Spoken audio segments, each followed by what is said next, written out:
Guys, kailan baba ito. Ay, dito. Yan. Oh, hindi mo siya lalaki. Huwag kayo manuod. Huwag kayo manuod. Siya lang naman ang pinapalis ko sa buhay ko.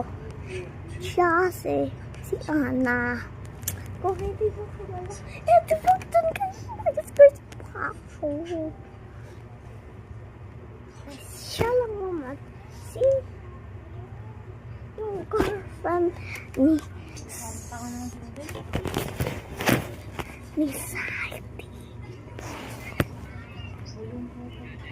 Ano ba, Epal? Ano kayo, investigador?